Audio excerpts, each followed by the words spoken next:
Good evening and welcome once again to News Geelong. This evening we feature an update on progress in the ongoing infrastructure development and planning of the 2010 UCI Road World Cycling Championships to be held here in Geelong from September 29 through October 3 this year. In the world of Geelong sport, Tim Mitchell reports on the 129th WH Pincott Barwon Rowing Regatta.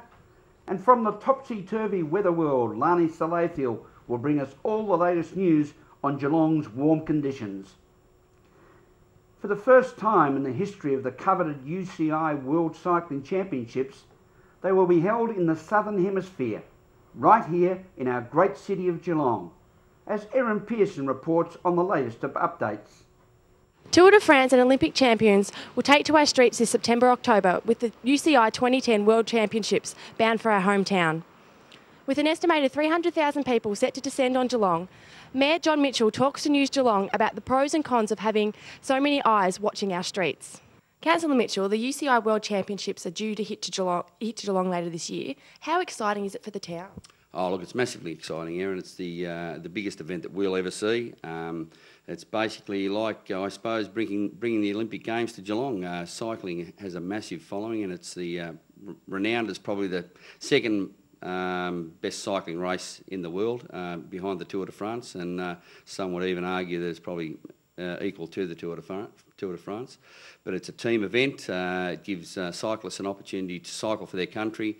And yeah, it's an event that's held in high esteem. What sort of boost for the Geelong economy does this provide? Oh, it provides a massive boost for not only the Geelong economy but the regional economy. You know, there's some projections that say it'll be worth between $80 and $100 million to the region. Traffic Management Officer Senior Sergeant Shane Coles will help coordinate the hundreds of officers who will keep our streets in order. The planning and execution to cause massive headaches in order to produce an impressive world-class event. And how many police will descend on Geelong for the duration of the event? Looking at the moment, there's probably several hundred police that will be for the whole event, so it's a pretty involved operation, and we are applying for extra funding, which is hopefully being granted, so the process is well in advance. And where will these police officers be coming from? Will it be statewide? Statewide, it will be voluntary duties, very other types of methods of getting police here, but mainly from Region 2, a bulk of the staff will come from, yeah. And will these officers be trained to deal with a high volume of spectators and participants? I think most members who will be coming down here will have had some experience in regards to Commonwealth Games and things like that, so yes, they would have that experience, and they will be briefed in regards to what we require on the day, yeah. And what areas of Geelong will be affected by any street closures or the running of the event? All of Geelong. The whole of Geelong is going to be affected. There's no way out of it. It's a huge event. It runs for 17 kilometres, of course, so everybody in Geelong, the Ballerine, even the Surf Coast will be affected by the thing. But it's a world-class event, and people should realise that it's going to attract a lot of money into the area and a lot of people, so we just have to put up for it for a week. Erin Pearson for News Geelong. Thank you very much, Erin. Leisure Networks, a Geelong-based community organisation, recently conducted a fun family sports program activity day, as Meryl Friend reports. I caught up with Anna Brown today from Leisure Networks at the Geelong Cricket Oval, where they've been having a series of children's activities for the holidays for disadvantaged children. Anna Brown from Leisure Networks, who has set up this extra special program for the school holidays for children with disabilities. How's it all come about, Anna? Well, we've spoken to a number of organisations who've tried to organise a similar sort of programme, and they feel that everything has just been completely inundated with families that have children with disabilities. So we discussed it with McKillop, with the City of Greater Geelong, and with Glastonbury, and came up with this idea that we'd invite the whole family along and everybody would be involved in it, not just kids with disabilities, but mums and dads, and with the rest of the family as well. We have Leary here, one of the mums from the program, and I believe your little boy has been to every single one of them over the holidays. Yes, we've been enjoying all of the school holiday program. It has been great. First I was a little bit scared that it was sports. My boy is not that good at sport.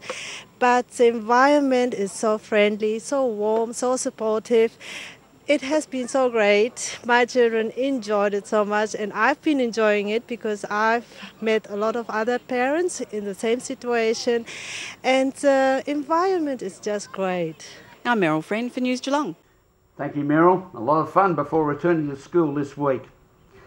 News Geelong this week met with a wonderful Geelong resident at her home at Rice Village, Sister Tarsisia. She is 102 years of age and has been a nun for the past 80 years, as Meryl Friend reports. And we're here at the Rice Village courtyard, which is the home of resident Sister Tarsisia, who's just had her 102nd birthday and celebrated her 80th anniversary as a nun. So Sister Mary Tarsisia Palamountain was born in New York on the 7th of December in 1907, and she returned to Australia as a small child. Her father was an opera singer, and he died in 1911 when she was aged 4, and her mother died in 1914 when she was aged 7. And then in 1927 she entered the Sisters of Mercy at Ascot Vale. That's right, yes, she did.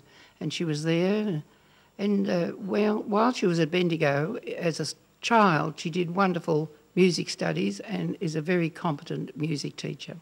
But in 1930, she pronounced her first vows, her first profession. And how old is she? How old are you, Tarzi? I know, I'm over 90. No, how old? 102. I must be about 95. You're 102. Who told you? I'm Meryl Friend for News Geelong. Thank you, Meryl. A wonderful story.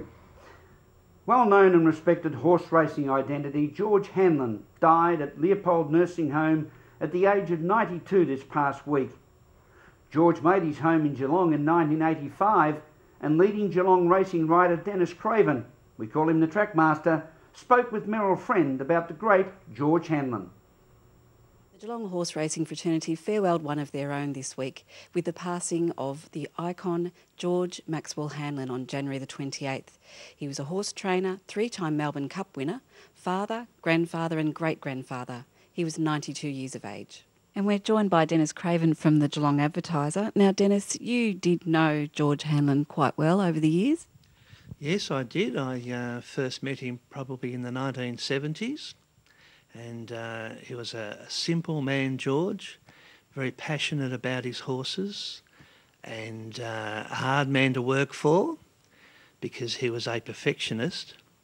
But he was also an important member of the Geelong community. He enjoyed meeting people around Geelong. He was very supportive of the racing writers at the Advertiser, and he'd always go out of his way to help.